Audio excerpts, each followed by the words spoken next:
ሰላም ሰላም ቤተሰብ ሰላም ናችሁ ወይ? እኔ ያለው እግዚአብሔር ይመስገን። እናንተስ እንዴት ናችሁ?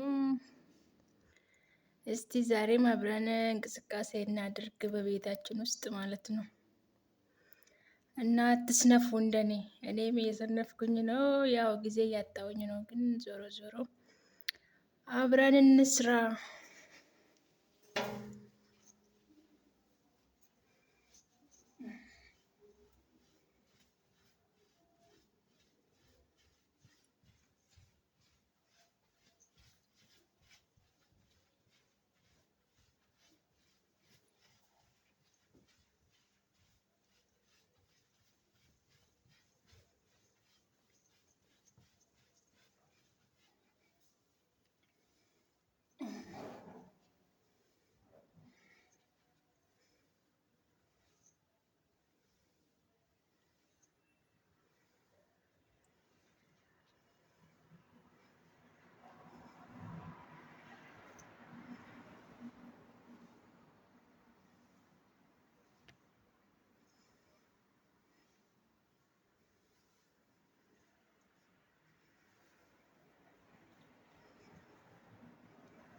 ቤተሰብ አበረታቱኝ፣ ሰብስክራይብ አድርጉ እና ምከሩኝ። ለማንኛውም ስሩ። እንቅስቃሴ ጥሩ ነው ለጤንነታችን ማለት ነው። እና ባገኛችሁት ጊዜ ማታም ሆነ ጠዋትም ሆነ ስሩ። ስፖርት ለራስ ነው እና ለጤንነታችን ጥሩ ነው ላለውኝ። መልካም ቀን ይሁንላችሁ። ለ20 ለ30 ደቂቃ ለ15 ደቂቃ ጊዜ እንዳገኛችሁ ተንቀሳቀሱ እላችኋለሁኝ። መልካም ቀን